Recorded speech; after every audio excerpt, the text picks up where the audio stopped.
The medical information included in this podcast is provided as an educational resource only. Please consult your healthcare provider before making any healthcare decisions. For the Fabry patients and caregivers, I would say you don't have to worry quite as much as I did. You know, we are all here to support you, and there's a lot of hope. There's a lot of people working on Fabry.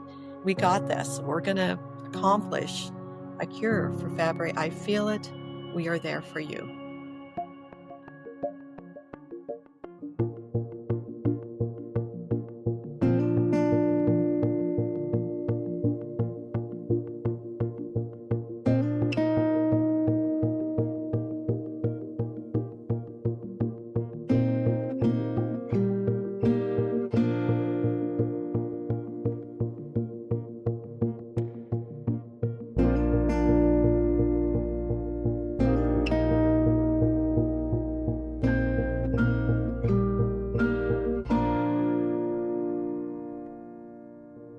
Today's conversation is a special one for me. I'm sitting down today with the Vice President of the CFA. This is someone who has been involved since the very beginning and has never stopped showing up for patients.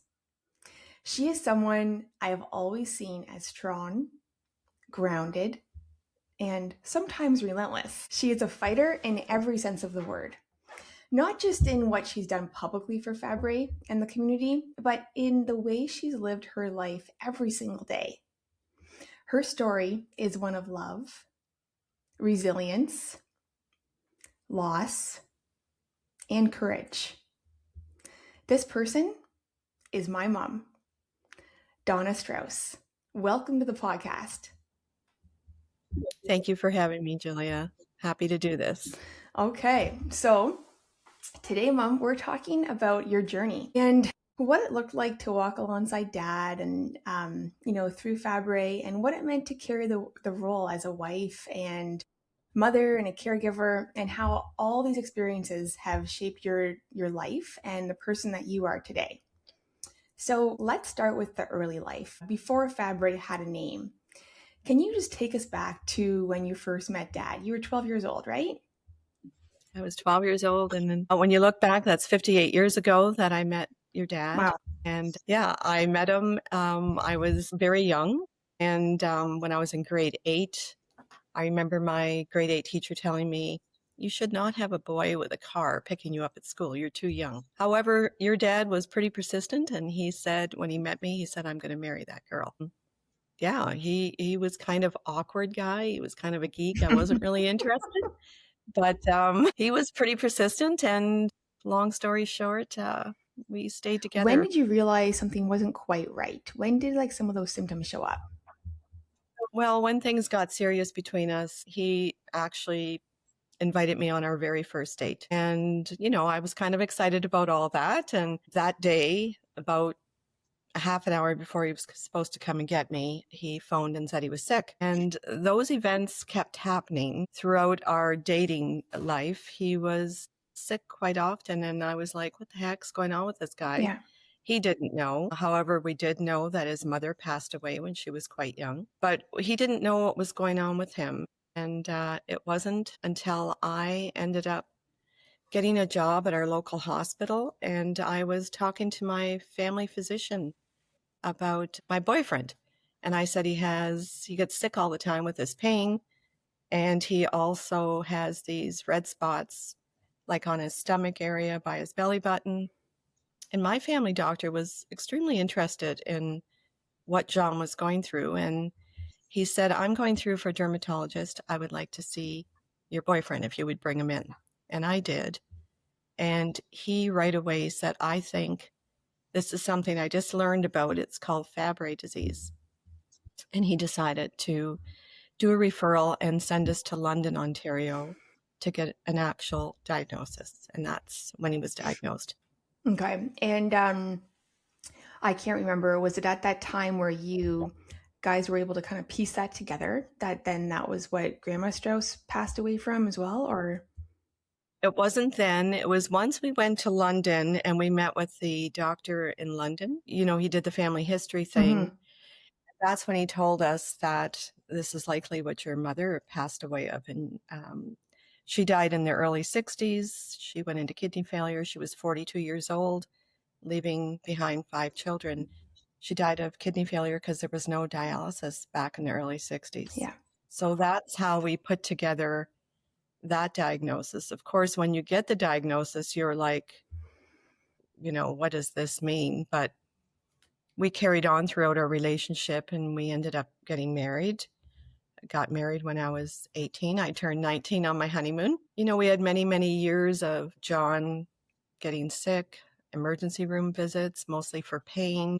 He carried a note back then in his wallet to say when he went into emergency that they were supposed to give him a shot of morphine for pain, because it was before computer days. So the doctors would always grab a book and open it up, and there was a paragraph so tiny on what Fabry disease was, because it was very unknown at the time. So we were really walking in unknown territory, and it was very scary because we didn't know what any of this really meant. For sure. Well, it's like, I think so many people hearing this who have lived through that time, it's like you had to figure out so much without the information and the support that exists today. Because until I was much older, we didn't know any other Fabry patient at all. We just never talked to any. I remember when Dad had his first conversation with a Fabry patient, and he got off the phone and he told us, and he was so excited because he's like, oh, I got to talk about things that I was going through, and this person is going through them too.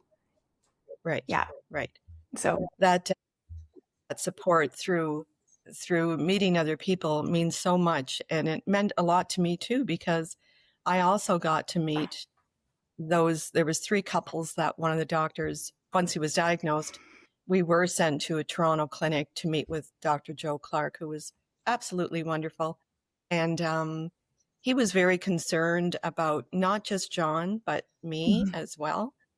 And in those early days, he brought 3 couples together. And it was just like a relief to meet somebody else going through the same thing that we could relate to. And that was just, that was a really good thing that he did for not just us, but for the other 2 couples as well. So absolutely.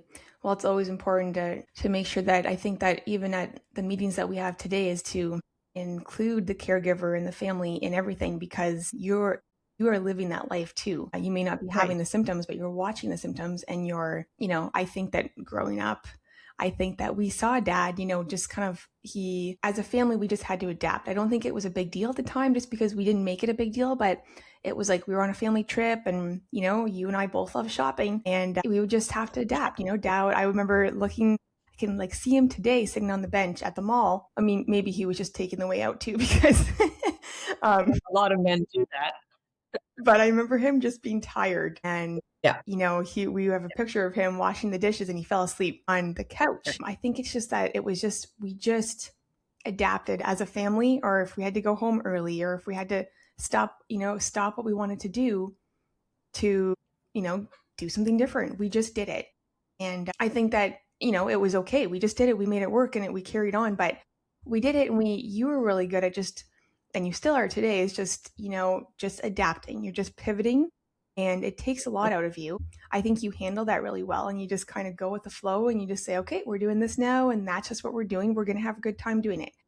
But I do often think, especially being in this point in my life with 2 little kids, and I think about you in that stage of life, caregiving. And did you ever just feel like you were losing yourself in all of it? Did you ever feel like, I just imagine how hard that was.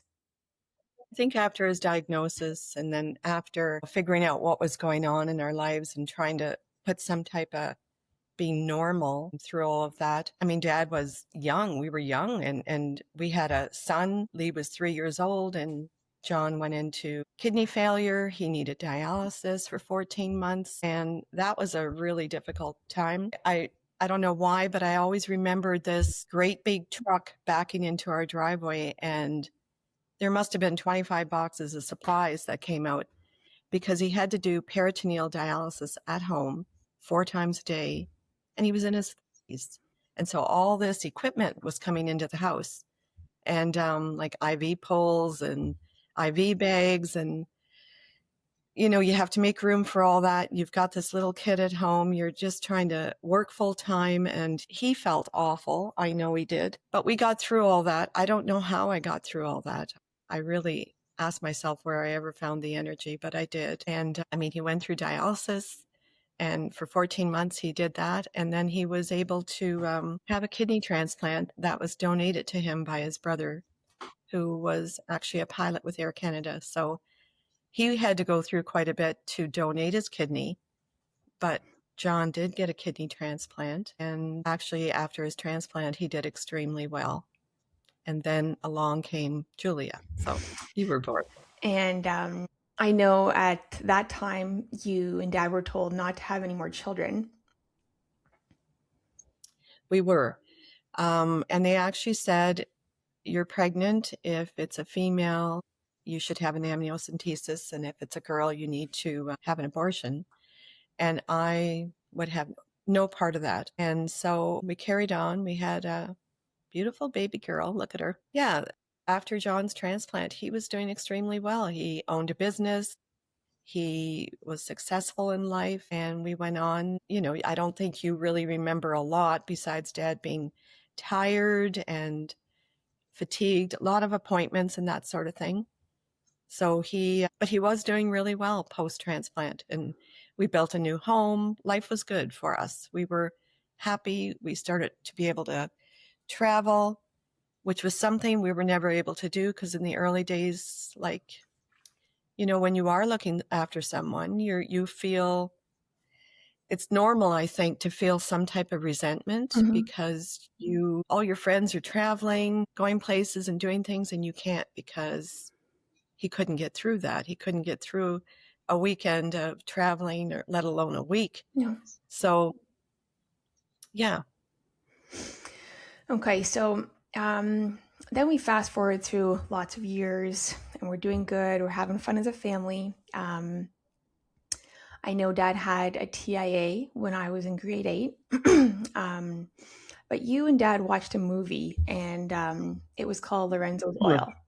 Tell us a little bit about that movie and how it kind of changed how it just motivated you guys. And what So we were just flipping through channels, and we saw this movie that came on, and it just caught our eye because it was actually Lorenzo's Oil is a story about a father who has a child with a rare disease, and he's a scientist, and he just fought to the end to help his child to get a treatment. And after the movie was over, Dad and I were saying, gosh, there's got to be somebody working on treatment for Fabry disease. And so it was the very next day, we got really motivated by watching that show. The very next day, we called Dr. Clark and said, is there anything happening in the Fabry world? And there was trials going on, but because John had a transplant, he didn't qualify to get, it was called enzyme replacement therapy, which we are well aware of now. He didn't qualify, but Dr. Clark had suggested that I call the 2 companies that were making the treatment and ask them to give it to John under compassion grounds. First company shut me down, said no, there's no way. And the second company, the guy, I called him, I think at least 40 times. And he finally answered his phone and listened to my story. And he told me I really tugged on his heartstrings. I'll never forget those words. I was sitting out the back, and when he finally talked to me, I started crying. He said, I'm going to give your husband this treatment under compassion grounds, which meant we didn't have to pay for it because it's very expensive. It's over $200,000 per patient per year. So, at that moment, when you hear those words, this relief comes over you, and it gives you a lot of hope. And that's something that I think we were worried about, but you just feel this sense of finally somebody's going to help John. And so he ended up starting, but of course, as we know now, when you start he would have been about 48 years old, because he was only on treatment for a short time. When you start later in life, that's not great. In today's world, we know that now. But the fact that they did give it to him, it really, really did provide our family with a real sense of hope. Yeah. And we were so excited about that. Yeah. I know that it was, I think you're right about hope. I think it's like when Dad started on therapy, even though it was so much later in life, he just felt the sense of like relief and hope and the days to come. And so did all of us. You know, we all were just like, okay, this is moving forward now. Things are going to get better, is what I feel like what we all thought at the time. Yeah. Right. Right. And things did get better. We were doing normal things. We were, Dad and I went to Hawaii together. He had fun. I mean, there was always, he was slower than other people. He was tired. I mean, John was a very quiet guy. He kept a lot of his thoughts to himself, unlike me. But yeah, we did basically live a normal life, and he was working every day, and life was good. Yeah. So on May 10th, you were at a meeting and you were looking at starting an association because, as we talked about before, we didn't know any other Fabry patients. We just met, you had just recently met a few. Dad had made a friend doing enzyme replacement therapy, and that was really cool because I think they got to spend a lot of time together. And so, we started realizing, okay, there's no association for Fabry patients. So you were motivated and you had a meeting that day to set up the CFA. It was, let me just go back one day. So May 9th was Mother's Day. We all went out together. It was great. We had a beautiful brunch at a golf course. And then at night, I know Dad went outside to dig a trench because of some water thing happening in the backyard. But May the 10th, yes, I was thinking we should have a group to help support other patients across Canada with Fabry disease. So I met with one of the pharmaceutical companies to figure out what's the need and what do we need to do here. And I had just left that meeting, came to pick you up because you had a job interview, and we got a phone call to say John collapsed at work. My son worked with his father, and he had just finished the firefighting course. And when we got to John's work, the ambulance was there. They were doing CPR on John, and Lee had tried doing CPR on his dad. But the ambulance took him to the hospital, which was very close to where he worked. And we all went and followed. And, the doctor came out. I worked at this hospital. The doctor knew me. The staff knew me. They walked out and said they're sorry. They could not save him. And he passed away on May the 10th, 2004. Yeah. Really hard day. And I think it was at that point that our lives changed forever and everything changed. We often talk about how Fabry impacts the whole family. And like you said, Lee was doing CPR on Dad. You and I were there. And I think those are visions that we'll never get out of our head, and I think it's a story that now that we are doing what we do, we actually hear these stories. And I think that they're so hard, and Fabry really does impact every member of the family. We often say that it's a whole family disease, and it really is. It really is. Yeah. It really is. It was a difficult time, but I said to myself several times, why was I at this meeting that very day when, Dad was really encouraging me, you do this. He goes, I'm too shy to do stuff like that, but you do it. And he said, good luck. That was the last thing he said to me. Good luck with this meeting. That's just so great. He really encouraged me. And, after several months of sitting at home and being depressed, it wasn't even several months.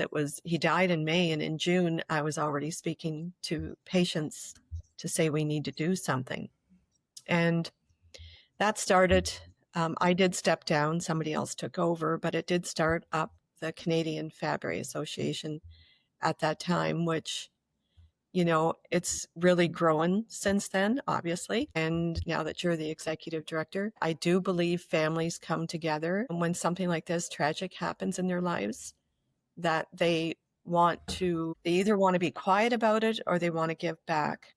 And I just felt it was something I needed to do. And so I started lobbying the government, both provincially and federally, for funding for other patients across Canada, along with several of the other members of our association. Yeah.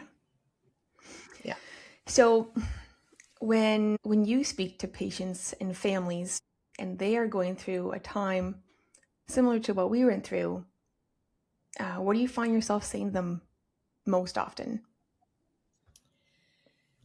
Well, that's a good question, because I think when I was in their situation, there wasn't a lot of hope. There wasn't all these companies working on treatment today. And today there's so many companies working on treatment, gene therapy.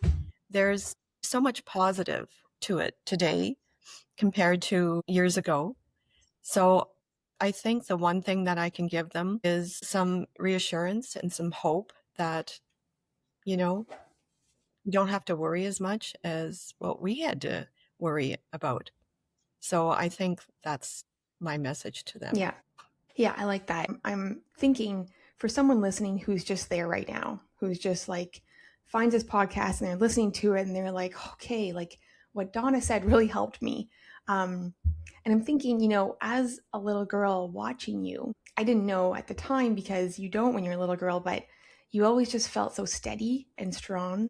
But I know being in the stage of life that now how hard it felt inside. I'm trying to think of those people who, who maybe they have children and they think that maybe they're just so overwhelmed in it all. What can you tell them? Well, I can think of one, two, or three couples that I've spoke to recently that are going through what I went through. Mm-hmm. And I feel like once I tell them my story and what we went through, and the fact that there wasn't anybody working on this, there wasn't because there's a sense of panic that comes into your life. Like, what if, True. once this happens and you're panicky about the future and you feel like you don't have anything to look forward to. So I do try to calm them down. I try to tell them that education equals freedom. And the more you know, the more questions you can ask, the better you feel. And so, I mean, that took me a very long time to learn myself. And, do I wish I would have had a different journey in my life? Of course. Yep. But I also look back and say, like, what has it taught me? Mm-hmm. It's taught me so much about myself, about resilience. There's been so many angels that have flown into my life because of Fabry. So many people I feel like I'm blessed to be part of their lives as well. And I do feel a sense of giving back and accomplishment, helping these people with their journey as well. And I will see it through to the end. I give them my phone number. I tell them they can call me anytime. And I have had many patients call me. So that's what my message is. I'm honored to work alongside you. And I think it's been a really interesting and cool experience to do this with, we share the same story. And I watch you when you're talking to patients and when you're standing up there giving a presentation and you're sharp and you're creative and you have all these, this experience has really shaped who you are, but you chose that, you chose to let it change you and shape you. And I think that is a really big lesson. I think when I look at the experience that you've had, I think that's a lesson for me, is to say, okay, so you went through all these hard things and you said, okay, I'm going to put one foot in front of the other every day and I'm going to continue to do it, even though it was really hard. And you let the experience change you in ways that I don't think that you thought you were going to be doing this. You're going to be, you have a big birthday coming up, and I don't think that you thought you'd be doing this at your big birthday. And I think, to me, that is the coolest thing. So I'm proud of you for that. Well, I'm happy to be here for this big birthday, but yeah, I think it's important if you've got a message in this world that you share it and you try to give back to the world, because I think it keeps me going. It does play an emotional toll on you as well. I was getting emotional just talking about Dad's death here, and I'm thinking, it's something that never leaves you. There doesn't a day go by that I don't think about him and miss him, and so. But I think giving back and being a caregiver is a difficult thing. But I think as long as you've got a sense of community and you join a group and you feel supported, that's a good thing. And something I started listening to is Mel Robbins there is actual something called the caregiver syndrome. And I found out, I just wrote it over here, that April 7th Okay. is National Caregivers Day. Oh, wow. Which was just passed, which is something I didn't know. So that's something we're going to have to start to celebrate with our caregivers in the Fabry community in the future. Absolutely. April 7th. Okay. That's actually right after Fabry International Women's Day, which is the first Saturday of April every year. So now we know to lump these two together. That's important. I think that caregiver syndrome, what you just said, this comes with all sorts of different things. I think you touched on a few. Resentment, guilt, probably. Yeah. Sadness, fear, all these emotions. And I think it's so important because, we so often focus on the Fabry patient for good reason. But this person walking along the journey is their lives, their future, their pretty much their everyday, their planning, the trips they take, the ones they don't take, all the pivoting is something that's that person's life. Like, it's like we focus on this patient life, but that's that other person's life walking the journey right there with them. And I know at one of our meetings, at one of our patient empowerment meetings that we had in Canada, we all stood, we had the caregivers stand up and we clapped for them and we showed them like, this is so important to recognize. But beyond that, if they're not connected by the CFA or any sort of patient organization, I just think it's like just something that just deserves the space to say like, wow, it's so much, it's every day of your life that is impacted. I don't know if you want to say anything about that, but I bet you probably have some thoughts. Well, when we do these breakout sessions at some of our meetings, and the last one that was in BC, it really touched me because there was, a new patient. It was just like he was still in that fear, in the what if mode. After the meeting and after everybody talked and we all supported each other and hugged each other, he came up to me and he said, I just feel like a load has come off me. And I think, you go to the doctor, they can't provide you with that. So they can't provide you with that feeling of support because they're too busy. And we love our doctors across Canada. They're just great. And we're so lucky here. Our group, what it's become, means so much to the patients and to the community. And so, that makes me happy that I always said if I could change one person's life, they didn't go through what I went through, that would make me happy. So I do feel somewhat proud of what I've been able to do and help others. Do you have any parting words, for anybody who is in this role? For the Fabry patients and caregivers, I would say you don't have to worry quite as much as I did. We are all here to support you, and there's a lot of hope. There's a lot of people working on Fabry. We got this. We're going to accomplish a cure for Fabry. I feel it. Just reach out to us anytime. We are there for you. Yeah. And I know I heard you say, be educated, choose that road. I think it is less heavy. It's a lot to learn, but it's less heavy. Get connected, really important. That means find your people, the ones that are going to be there and circle you and help you along the way. It's so overwhelming sometimes, but I think that the work that you put into it, I think it's going to have better days for you. And I've seen you model that. And I think that is really important. If you're listening and you're like, I don't know how I'm going to get to the next day. I don't know how we're going to continue down this path. We know that as we age, it tends to get a little bit harder. So it's probably hard when you're in a stage where you already feel like you're overwhelmed. How do you keep going? How do you push through that? So maybe some of the things I heard you say are, just keep moving and keep doing it. And do you have anything to say to just that really hard moment? How do you get to the hard moment to the next hard moment? How do you do that? Sheila and Rebecca, thank you for those words. Find your people, because we use it, and that's so true. Yeah. Have someone that supports you is important. Even if they don't have Fabry, you've got a neighbor, you've got a minister, a good friend.